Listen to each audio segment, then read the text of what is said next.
उत्तर प्रदेश सहित 5 राज्यों के नतीजे आ चुके हैं। तमाम तरह के दावे, मुद्दे और समीकरणों को धत्ता बताते हुए 5 में से 4 राज्यों में भारतीय जनता पार्टी ने जीत हासिल की। राजनीतिक रूप से सबसे महत्वपूर्ण प्रदेश यूपी में भी भाजपा ने प्रचंड जीत दर्ज की है। नतीजों के बाद अब सभी दलों में लगातार बैठकों का दौर चल रहा है।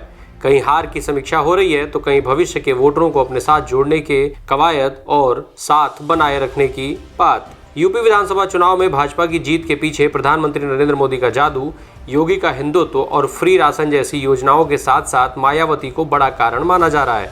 राजनीतिक गलियारे में इस बात की चर्चा है कि मायावती ने टिकटों का वितरण उसी हिसाब से किया जिससे भाजपा को सीधा लाभ हो। इसके अलावा वो पूरे चुनाव में केवल समाजवादी पार्टी पर ही निशाना साधती दिखाई दी। बहरहाल परिणाम आने के बाद से ही भाजपा की जीत और सपा की हार के कई अलग अलग कारण बताए जा रहे हैं। आइए जानते हैं समाजवादी पार्टी की हार के 5 प्रमुख कारण। पहला कारण, उत्तर प्रदेश में भाजपा की जीत का सबसे बड़ा कारण रहा कानून व्यवस्था का मुद्दा। बुलडोजर बाबा के रूप में अपनी छवि बना लेने वाले सीएम योगी चुनाव की शुरुआत से ही इस मुद्दे को लगातार उठाते रहे।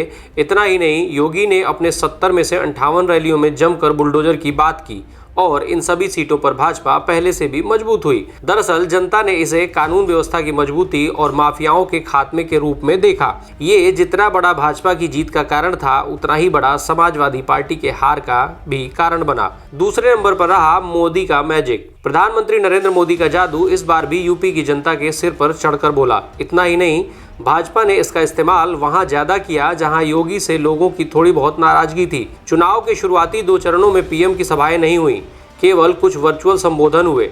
हालांकि विरोधियों ने इसे किसान आंदोलन के प्रभाव और भाजपा के डर के तौर पर प्रचारित किया, पर नतीजों ने इसे सिरे से खारिज कर दिया।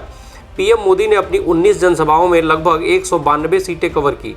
इनमें से 134 पर भाजपा को जीत मिली। तीसरे नंबर पर बसपा कारण रही, जिसका जिक्र हमने ऊपर किया था। माना जा रहा है कि बसपा ने बीजेपी के हिसाब से समीकरण बनाने में मदद की, उसी के हिसाब से तमाम सीटों पर अपने उम्मीदवार उतारे, जिससे भाजपा की राहें आसान हो गईं। इतना ही नहीं, मायावती का बिल्कुल न्यूट्रल रहना और केवल सपा पर हमलावर होना भी इन आरोपों को मजबूत बनाते हैं।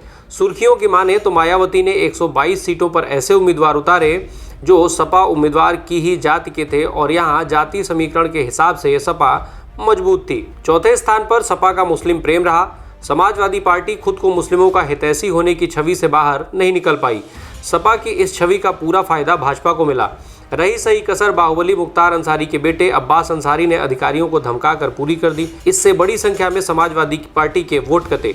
एक तरफ जहां हिंदू वोट इससे दूर हुए तो वहीं मुस्लिम वोटों में मुस्लिम प्रत्याशियों के चलते बंटवारे हुए, जिसका नतीजा समाजवादी पार्टी को भुगतना पड़ा। पांचवा कारण रहा अखिलेश यादव और जयंत चौधरी की जोड़ी भी सपा और रालोद गठबंधन के खेमे में जाट वोटों को नहीं ला सकी।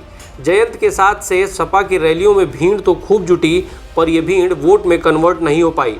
इसका अंदाजा पश्चिमी उत्तर प्रदेश में किसान आंदोलन के गढ़ मानी जाने वाली विधानसभा सीटों के नतीजों से लगाया जा सकता है। आंकड़ों के अनुसार यहां 30 सीटों पर लड़ने वाली राष्ट्रीय लोक दल केवल 8 सीटें ही हासिल कर पाई।